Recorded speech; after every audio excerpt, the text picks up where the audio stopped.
DBC update নিউজে স্বাগতম। প্রথমেই জানিয়ে দেব সংবাদ শিরোনাম।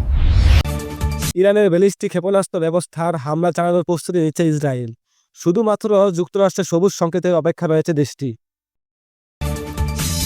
ইরানের সামরিক অভিযানের প্রস্তুতি নিচ্ছে যুক্তরাষ্ট্র। গাজা পুনর্গঠনে $1 বিলিয়ন দেবে কাতার। ট্রাম্পের আল্টিমেটামের কড়া জবাব দিল ইরান। এতক্ষণ শুনছিলেন শিরোনাম, এবার বিস্তারিত। বুধবার রাতে ইসরায়েল সরকারি সম্প্রচার মাধ্যম কানের বরাত দিয়ে এই তথ্য জানিয়েছে তুর্কি বার্তা সংস্থা আনাদোলু। ইরানে হামলার জন্য পুরোপুরি প্রস্তুত নিয়েছে যুক্তরাষ্ট্র। সব ঠিক রাখলে চলতি সপ্তাহের শেষ নাগাদ এই হামলা হতে পারে। মার্কিন প্রেসিডেন্ট ডোনাল্ড ট্রাম্প এ বিষয়ে এখনো চূড়ান্ত কোনো সিদ্ধান্ত দেননি। বিষয়টি সম্পর্কে অবগত বিভিন্ন সূত্র সিএনএনকে এ তথ্য জানিয়েছে। তবে বিশেষজ্ঞদের বক্তব্য হামলা নয়, ইরানকে হুমকি তুমকি দিয়ে চুক্তিতে বসানো ট্রাম্পের আসল উদ্দেশ্য। যুক্তরাষ্ট্রের এমন পদক্ষেপের পর ইরানের পারমাণবিক শক্তি মোহাম্মদ ইসলামী বলেছেন, কোনো দেশই ইসলামিক প্রজাতন্ত্রকে পারমাণবিক সমিতির অধিকার থেকে বঞ্চিত করতে পারে না। বৃহস্পতিবার ইসলামী বলেছেন, পারমাণবিক শিল্পের মূল ভিত্তি হলো সমৃদ্ধি। পারমাণবিক প্রক্রিয়ায় যা করতে চান তার জন্য আপনাকে পারমাণবিক জ্বালানি প্রয়োজন। গত কয়েকদিন মধ্যপ্রাচ্যে ব্যাপক বিমান ও নৌবাহিনী মোতায়েন করেছে পেন্টাগন। বুধবার 24 ঘন্টা মধ্যপ্রাচ্যে 50 মার্কিন যুদ্ধবিমান পৌঁছানোর খবর পাওয়া গেছে। হোয়াইট হাউসকে জানানো হয়েছে, সামরিক বাহিনী যে কোনো মুহূর্তে অভিযানের জন্য প্রস্তুত। Institute for science and international security satellite ছবিতে দেখা গেছে, ইরান তাদের গুরুত্বপূর্ণ পারমাণবিক স্থাপনাগুলো কংক্রিট ও মাটিতে ডেকে সুরক্ষিত করার চেষ্টা করছে। হোয়াইট হাউসের কর্মকর্তারা জানিয়েছেন, ট্রাম্প ব্যক্তিগতভাবে হামলার পক্ষে বিপক্ষে নানা যুক্তি দিচ্ছে। বুধবারও হোয়াইট হাউসের সিচুয়েশন রুমে জাতীয় নিরাপত্তা দলের সঙ্গে দীর্ঘ বৈঠক করেন তিনি। এর আগে এরেড কুশনার ও বিশেষ দূত স্টিভ উই ইরানের সঙ্গে হওয়া পরোক্ষ আলোচনার বিষয়ে তাকে ব্রিফ করেন। গাজা পুনর্গঠনের লক্ষ্যে মার্কিন প্রেসিডেন্ট ডোনাল্ড ট্রাম্পের গঠিত শান্তি পরিষদ $1 বিলিয়ন অনুদান দেবে কাতার। যুক্তরাষ্ট্রের ওয়াশিংটনে অবস্থিত ইউনাইটেড স্টেট ইনস্টিটিউট অব পিসে অনুষ্ঠিত পরিষদের প্রথম বৈঠকে এ ঘোষণা দেন কাতারের প্রধানমন্ত্রী ও পররাষ্ট্রমন্ত্রী শেখ মোহাম্মদ বিন আব্দুর রহমান বিন জসিম আল থানি। খবর আল জাজিরার।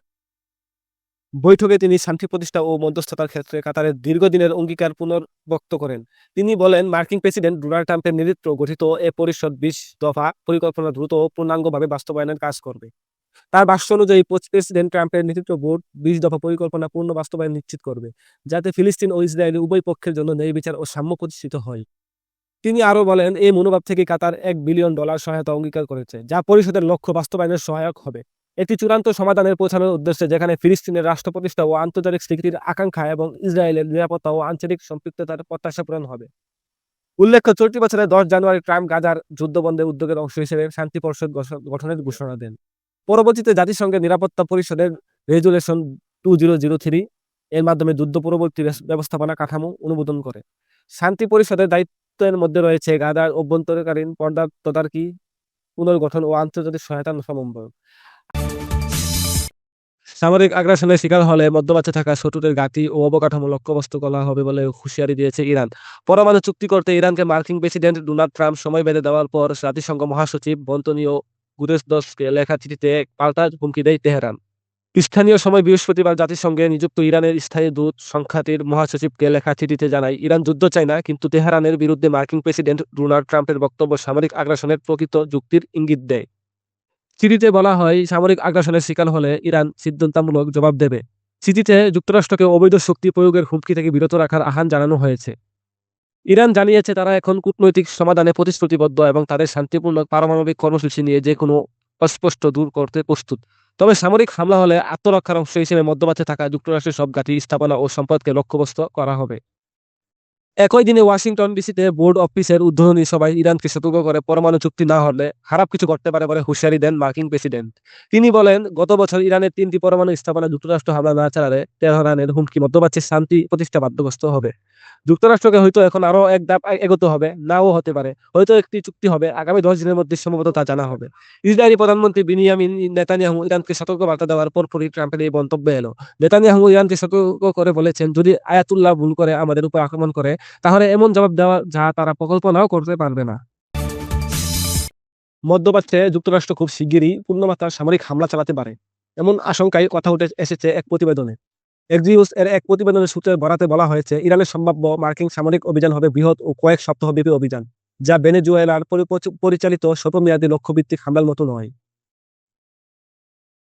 ডোনাল্ড ট্রাম্পের এক উপদেষ্টা প্রকাশ নারিকে জানান, আগামী কয়েক সপ্তাহের মধ্যে সামরিক পদক্ষেপ নেওয়ার সম্ভাবনা 90%। তিনি বলেন, প্রেসিডেন্ট ক্রমশ বিরক্ত হয়ে উঠেছেন। তারা আশেপাশের কিছু মানুষ ইরানের সঙ্গে যুদ্ধে জড়ানোর বিরুদ্ধে সতর্ক করেছেন।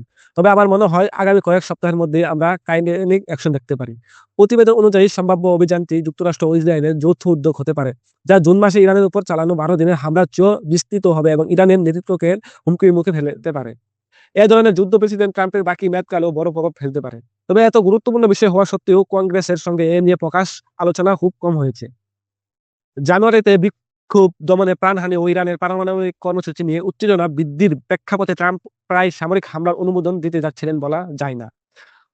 যদিও শেষ পর্যন্ত হামলা হয়নি। ট্রাম্প প্রশাসন দুইমুখী কৌশল গ্রহণ করে, একদিকে সামরিক প্রস্তুতি জোরদার, অন্যদিকে পারমাণবিক আলোচনা অব্যাহত রাখা। এই কৌশলের মাধ্যমে কোনো চুক্তি না হলে সম্ভাব্য অভিযানের রূপ কেমন হবে তার ইঙ্গিত দিতে চেয়েছে ট্রাম্প প্রশাসন। মঙ্গলবার ট্রাম্পের উপদেষ্টা জেরেড কুশনার ও স্টিভ উইকস জেনেভায় ইরানের পররাষ্ট্রমন্ত্রী আব্বাস আরাগচির সঙ্গে 3 ঘণ্টা বৈঠক করেন। উভয় পক্ষই অগ্রগতির কথা বললেও এক্সিওস জানায় যে আলোচনায় এখনো বড় ধরনের ফাঁক রয়ে গেছে। ফিলিস্তিনে অবরুদ্ধ গাজায় 2 বছর ধরে চলা ইসরায়েলি আগ্রাসনের নামকাওয়াস্তে সমাপ্তি ঘটেছে একটি যুদ্ধবিরতির মধ্য দিয়ে। দখলদার বাহিনীর অত্যাচার ও হত্যাযজ্ঞ বন্ধ হয়েছে ভেবে গাজার বহু বাসিন্দা ফিরেছেন নিজ ভূমিতে। বাড়িঘর কিছু অবশিষ্ট না থাকলেও ধ্বংসস্তূপের মধ্যে স্বপ্ন বুনেছেন নিপীড়িত ফিলিস্তিনিরা। সেখানেও হামলা চালাচ্ছে ইসরায়েলি বাহিনী। এখনো মাঝে মধ্যেই ঝরছে প্রাণ। 2-1 দিন পর রাশের সারিতে যুক্ত হচ্ছে 5-10 ফিলিস্তিনি। এবার সেই বিধ্বস্ত ভূমিতে বিশাল সামরিক ঘাঁটি তৈরি করার পরিকল্পনার কথা জানিয়েছে মার্কিন প্রেসিডেন্ট ডোনাল্ড ট্রাম্পের প্রশাসন।